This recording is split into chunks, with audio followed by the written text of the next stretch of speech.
Hello future nursing officer, good morning.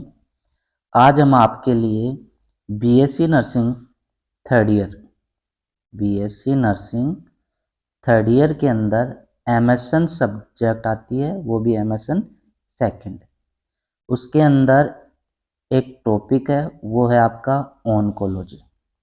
ये oncology के बारे में पढ़ेंगे, क्या होता है पूरा, जितने भी आपके 5-6 डिजीज आती है ऑन्कोलॉजी में, उस 5-6 डिजीज का पूरा डिस्कशन करेंगे।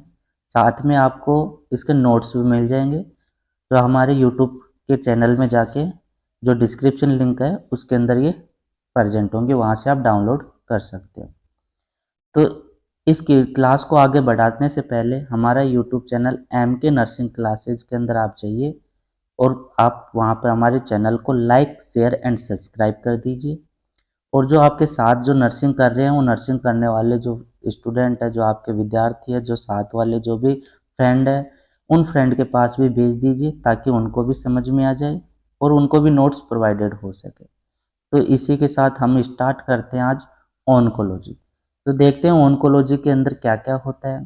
तो ऑन्कोलॉजी के अंदर कुछ कंटेंट है कि ऑन्कोलॉजी में पढ़ना क्या है, स्टडी क्या क्या करनी है। तो सबसे पहले कुछ टर्मिनोलॉजी है कि ऑन्कोलॉजी से रिलेटेड, कि उन टर्मिनोलॉजी के बारे में पढ़ना है। उसके बाद नियोप्लाज्म मतलब कैंसर के बारे में पढ़ना कि कैंसर क्या होता है। फिर हेडिंग आती है कि टीएनएम क्लासिफिकेशन क्या होता है, ये इस टीएनएम क्लासिफिकेशन के बारे में पूरा पढ़ना है। उसके बाद में है इसके अंदर स्टेजिंग क्या होती है, ग्रेडिंग क्या होती है, ईटियोलॉजी क्या होती है, साइन सिम्टम क्या क्या होते हैं, मैनेजमेंट क्या होता है, डायग्नोस्टिक इवैल्यूएशन क्या होता है। इसके अलावा difference between the benign and malignant tumour के अंदर कौन कौन सा डिफरेंस होता है, उस डिफरेंस के बारे में भी पढ़ना है। तो हम देखते हैं आज कुछ टर्मिनोलॉजी के साथ स्टार्ट करते हैं पहली क्लास।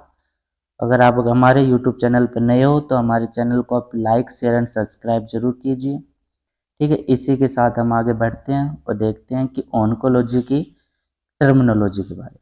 पहले ऑन्कोलॉजी का मतलब देखते हैं कि ऑन्कोलॉजी का मतलब होता क्या है। तो इस ऑन्कोलॉजी का मतलब देखिए कि oncology it is a Greek word. क्या होता है ये? ग्रीक वर्ड होता है, और ग्रीक वर्ड का मतलब होता है क्या? ऑनकोज। इस ग्रीक वर्ड का मतलब क्या है? ऑनकोज। आगे देखिए, इस it is a Greek word ऑनकोज टू लोगस। तो देखते हैं ऑनकोज और लोगस, ये दो वर्डों से मिलकर ऑनकोज का मतलब क्या होता है? आपका ट्यूमर होता है, और लोगस का मतलब आपकी स्टडी होता है। तो अगर आप एक भाषा में बोले कि ऑन्कोलॉजी क्या होती है, तो ऑन्कोलॉजी का मतलब होता है इट मीन्स, ऑनकोज मतलब आपका ट्यूमर और लोगस का मतलब आपकी स्टडी। तो अगर आप बोलना चाहो तो बोल सकते हो कि ट्यूमर की स्टडी करना। किसकी? ट्यूमर की स्टडी करना, उसी को क्या बोलते हैं? ऑन्कोलॉजी बोलते हैं, ट्यूमर की स्टडी। या अगर इसको न्यू भाषा में बोले तो डेफिनेशन देखे, तो डेफिनेशन है इसकी the branch of medical science. Medical science की ब्रांच, जो शाखा होती है जिसके अंदर विच डील डील करते हैं with the study of tumour की। जो ट्यूमर है, जैसे ये सेल है, सेल के अंदर अगर कोई बाई चांस एक ट्यूमर होता है जिसको आप बोलते हो गांठ हो जाना, ट्यूमर का मतलब, या न्यू ग्रोथ करना, जो ट्यूमर है उसकी न्यू ग्रोथ हो जाए या न्यूप्लाज्म हो जाए। ठीक है, न्यू ग्रोथ होना या ट्यूमर होना, उस ट्यूमर की स्टडी करना, उसको बोलते हैं ऑन्कोलॉजी। इसके साथ दूसरी टर्मिनोलॉजी है आपकी हाइपरट्रोफी। हाइपरट्रोफी का मतलब होता है increase the size of cell. जैसे देखिए कैसे होता है increase the size of cell. ये आपकी नॉर्मल सेल होती है। अगर इस नॉर्मल सेल के अंदर इसका जैसे डायमीटर है या अंदर का, वो 5 mm है, ये नॉर्मल है। तो इस नॉर्मल साइज का अगर साइज इंक्रीज हो जाए, यानी 5 से कितना हो गया, 10 mm हो जाए, तो मतलब क्या हो गया? छोटी सेल थी, इसका बड़ा साइज होना, उसको क्या बोला? हाइपरट्रोफी। इसी के साथ दूसरा देखते हैं एट्रोपी। एट्रोपी का मतलब क्या होता है? एट्रोपी का मतलब होता है आपका डिक्रीज साइज ऑफ सेल।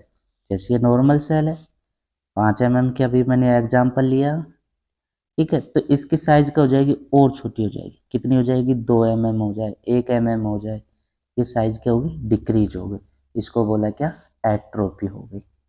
इसी के साथ देखते हैं तीसरा और फोर्थ नंबर का आपका हाइपरप्लेजिया। हाइपरप्लेजिया क्या, हाइपरप्लेजिया क्या, हाइपरप्लेजिया। तो हाइपरप्लेजिया के अंदर देखिए, increase the number of normal cell in normal arrangement, मतलब ये नॉर्मल सेल आपकी, इस नॉर्मल सेल का इंक्रीज इन नंबर हो जाए, यानी नंबर बढ़ जाए। ठीक है, साइज नहीं बढ़ रही, इसके अंदर क्या बढ़ रहे हैं, नंबर बढ़ रहे हैं, नॉर्मल सेल की ये नंबर बढ़ रहे, इसको बोला है हाइपरप्लेजिया। इसी के साथ देखें तो अगला न्यूप्लेजिया। न्यूप्लेजिया, इस न्यूप्लेजिया का मतलब होता है increase the number of abnormal cell. जैसे ये नॉर्मल सेल थी और इसका अब नॉर्मल सेल, कोई छोटी है कोई बड़ी है कोई कैसी है, कोई साइज में अलग है, कुछ किस टाइप की साइज हो रही है, ये अब नॉर्मल हो गए। और इन अब नॉर्मल की सेल का इंक्रीजमेंट हो जाए, यानी नंबर की संख्या बढ़ जाए, इनको बोलते हैं क्या, नियोप्लेजिया, अब नॉर्मल ग्रोथ होना। अगली टर्मिनोलॉजी देखिए, डिस्प्लेजिया। डिस्प्लेजिया तो अब नॉर्मल डेवलपमेंट ऑफ सेल, यानी जो आपकी सॉइल होती है नॉर्मल है, इसका भिन्न प्रकार से डेवलपमेंट हो जाए, अलग स्ट्रक्चर में इसका डेवलपमेंट हो जाए, उसको बोलते हैं डिस्प्लेजिया। और इस डिस्प्लेजिया का सीवियर हो जाना, यानी ये कंडीशन बहुत ज़्यादा सीवियर हो जाना, उसी को क्या बोला है, एनाप्लेजिया बोला है। ये कुछ टर्मिनोलॉजी थी। ठीक है, और देखते हैं, एक होता है वर्ड मेटास्टेसिस। क्या, मेटास्टेसिस, और एक में होता है मेटाप्लेजिया। मेटास्टेसिस का मतलब होता है कोई भी ट्यूमर है, उस ट्यूमर का एक जगह से दूसरी जगह चला जाना, ट्रांसफर हो जाना, यानी वन ऑर्गन से अनोदर ऑर्गन के पास जाना। जैसे देखिए किस प्रकार से हो सकता है, तो ये आपका लंग्स होता है, ये आपका हार्ट होता है। ठीक है, अब हार्ट के अंदर जो ब्लड सप्लाई होती है, पल्मोनरी वेन हो जाती है, ये राइट एट्रियम के अंदर, राइट वेंट्रिकल के अंदर। ठीक है, तो जैसे भी आप ब्लड सप्लाई होगी, ये आपका पल्मोनरी ट्रंक होता है, ये लंग्स के पास लेके जाता है, पल्मोनरी ट्रंक हो गया, या पल्मोनरी आर्टरी बोलते हैं। अगर यहाँ पे कोई ट्यूमर साइज होगी, ये लंग्स में जाएगी।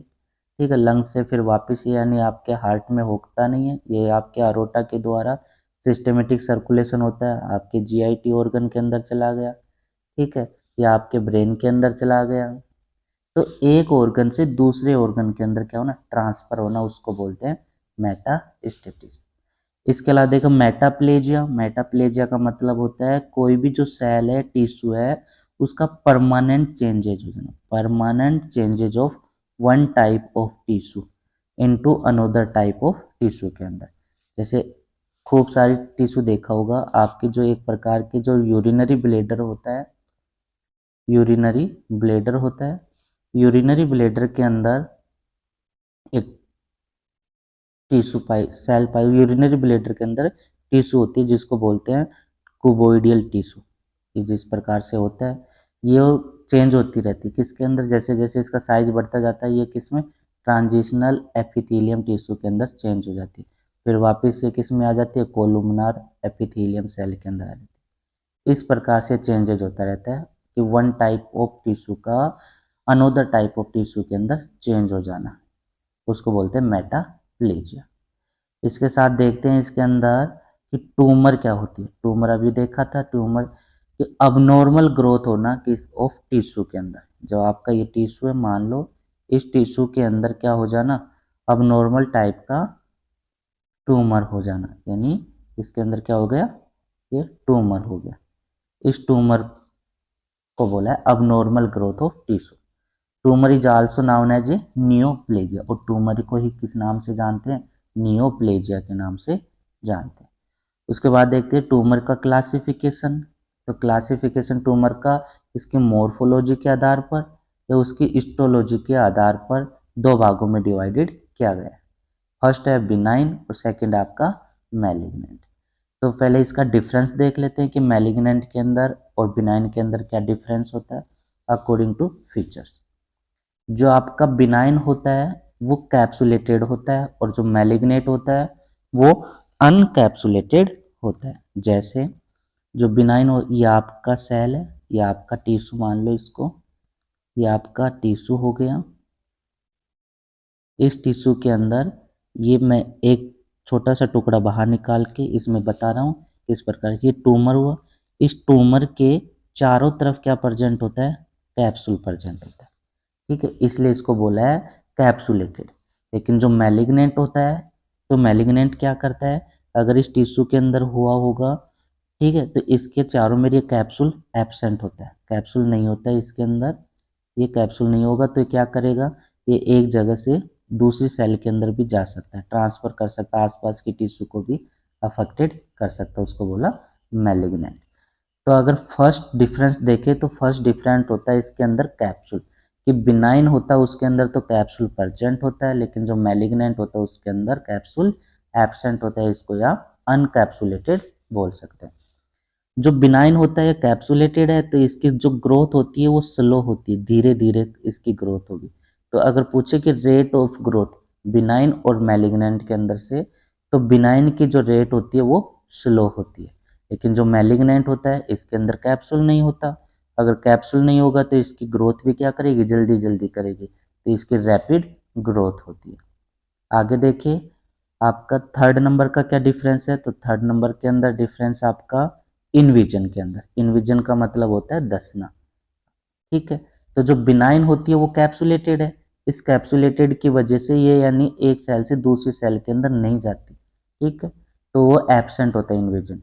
लेकिन जो मैलिग्नेंट होता है उसके अंदर प्रेजेंट होता है, क्योंकि मैंने बताया कैप्सुलेटेड नहीं है, तो ये आसपास की जो टिश्यू होती है, ये बेसमेंट मेम्ब्रेन है, ये दूसरी टिश्यू है, इसके अंदर भी क्रॉस कर जाएगा। जैसे ये सेल है, ये दूसरी सेल है, इस सेल से इस सेल में चला जाएगा, इस सेल से इस सेल में जाएगा, इससे अलग वाली सेल में जाएगा, तो ये मैलिग्नेंट करते इन्वेजन करता रहता है, एक दूसरे के अंदर दसता रहता है। अगला देखो मेटास्टेसिस, और मेटास्टेसिस के अंदर क्या होता है, अभी मैंने टर्मिनोलॉजी में बताया था कि जो आपका बिनाइन ट्यूमर होता है ये कैप्सुलेटेड होता है, इसलिए मेटास्टेसिस नहीं होता, ये एक जगह से दूसरे ऑर्गन के अंदर नहीं जाता, यानी वन ऑर्गन से टू अनोदर ऑर्गन के अंदर एब्सेंट होता है, नहीं जाता। लेकिन जो मैलिग्नेंट होता है, और मैलिग्नेंट तो एक सेल से दूसरी सेल के अंदर या एक ऑर्गन से दूसरे ऑर्गन के अंदर ट्रांसफर होता है। अगला देखिए प्रोग्नोसिस, तो जो आपका बिनाइन होता है उसकी प्रोग्नोसिस गुड होती है, अच्छी होती है, लेकिन जो आपका मैलिग्नेंट होता है उसकी पुअर होती है। अब प्रोग्नोसिस का मतलब होता है ठीक होने की दर कितनी है, ठीक होने की दर, तो ठीक होने की दर ये गुड होती है, क्यों, क्योंकि जो आपका बिनाइन ट्यूमर होता है कैप्सुलेटेड होता है, जब इसकी सर्जरी करते हैं तो इस पूरे कैप्सुलेटेड समेत को ही रिमूव कर देते हैं, इसलिए इसको दोबारा होने के चांसेस कम होते हैं। लेकिन ये रेयर या पुअर होता है क्योंकि इनके अंदर कैप्सूल नहीं होता, कैप्सूल नहीं होगा तो ये एक दूसरे सेल को अफेक्टेड करके रखते हैं, तो इसकी प्रोग्नोसिस मतलब ठीक होने की दर बहुत कम होती है या रेयर होती है। आगे देखिए रीअक्यूरेंस, रीअक्यूरेंस का मतलब होता है दोबारा या पुनः होना, तो जो यानी बिनाइन होता है उसमें तो रीअक्यूरेंस हो ही नहीं सकता, क्योंकि जो कैप्सुलेटेड होता है उसको पूरे को रिमूव करते हैं इसके अंदर। लेकिन जो यानी आपका मैलिग्नेंट होता है इसमें आपका कैप्सूल एब्सेंट होता है, तो यानी एक सेल से दूसरी सेल में टिश्यू, एक टिश्यू से दूसरी टिश्यू में जा सकता है, इसलिए रीअक्यूरेंस दोबारा हो सकता है। जब इसकी सर्जरी होगी तो पूरा रिमूव नहीं होगा, और इसका छोटा सा टुकड़ा अगर ब्लड में भी रह सकता है तो दोबारा यानी अब नॉर्मल ग्रोथ करेगा, फिर यानी कैंसर खोज कर देगा। तो इसकी रीअक्यूरेंस क्या होती है, एब्सेंट या प्रेजेंट होती है, इसमें एब्सेंट होती है। आगे देखिए इसकी polarity, arrangement of cell with respect of each other and basement membrane, तो जो पोलारिटी का मतलब होता है जो सेल अरेंजमेंट कैसा होता है, तो इसके अंदर जो सेल अरेंजमेंट होता है ये बेसमेंट मेम्ब्रेन के ऊपर होता है, क्योंकि जो ये कैप्सुलेटेड ट्यूमर है तो ये क्रॉस तो करेगा नहीं, तो ये बेसमेंट मेम्ब्रेन के ऊपर ही रहेगा, क्रॉस नहीं कर सकता। लेकिन जो आपका मैलिग्नेंट होता है, मैलिग्नेंट क्या होता है, ये बेसमेंट मेम्ब्रेन को क्रॉस करके चला जाता है, दूसरी सेल के अंदर आ जाता है, तो इसकी लॉस ऑफ पोलारिटी होती है और इसकी मेंटेन रहती है। अगला देखिए तो सेलुलर प्लियोमॉर्फिज्म, ठीक है, ये इसकी साइज और शेप के आधार पर है। तो इसके अंदर जो अभी देखा ये बेसमेंट मेम्ब्रेन, तो इसकी साइज और शेप नॉर्मल होती है। तो जो सेलुलर प्लियोमॉर्फिज्म या अल्ट्रेशन इन साइज और शेप एब्सेंट होती है, ना तो इसमें यानी सेलुलर चेंजेस देखने को मिलता है। ठीक है, जैसे अगर नॉर्मल सेल है यहाँ हुआ तो ये टिश्यू है नॉर्मल ही रहेगा, कोई भी चेंज। और इसमें देखोगे तो देखो इसकी जो सेल होती है, स्ट्रक्चर होती है, वो क्या हो रखी है, चेंजेज हो रखी है। तो इसकी साइज और शेप इसके अंदर तो क्या होता है, चेंजेज होता है, मतलब प्रेजेंट है। लेकिन इसमें साइज और शेप प्रेजेंट चेंज नहीं होती है, इसलिए ये एब्सेंट है। आगे देखिए इसके अंदर न्यूक्लियर प्लियोमॉर्फिज्म, ये न्यूक्लियर है, न्यूक्लियर प्लियोमॉर्फिज्म। इसके अंदर न्यूक्लियस जो आपका बिनाइन होता है, इसके अंदर कोई न्यूक्लियस के अंदर कोई चेंजेस नहीं देखने को मिलते, इसलिए एब्सेंट होती है। लेकिन जो आपका मैलिग्नेंट होता है, इसके अंदर जो न्यूक्लियर होता है वो न्यूक्लियस चेंजेस देखने को मिल सकता है। फिर देखिए कि न्यूक्लियर और आपका साइटोप्लाज्मिक रेशियो कितना होता है, तो बिनाइन के अंदर 1.4 होता है और इसके अंदर 1.1 होता है आपका मैलिग्नेंट के अंदर। ठीक है, तो ये आज की हमारी क्लास थी ऑन्कोलॉजी की, जिसके अंदर हमने देखा क्या क्या टर्मिनोलॉजी होती है, hypertrophy, atrophy, hyperplasia, neoplasia, dysplasia, anaplasia, metastasis, metaplasia, और उसके साथ साथ में ट्यूमर क्या होता है, ट्यूमर के कौन कौन से टाइप होते हैं, और इसका डिफरेंस देखा है कि कौन कौन से डिफरेंस देखने को मिलते हैं। अगली जो नेक्स्ट क्लास होगी आपकी कैंसर से रिलेटेड होगी। अगर ये क्लास आपको अच्छी लगी है तो हमारे चैनल को लाइक, शेयर एंड सब्सक्राइब जरूर कीजिए। Thank you so much.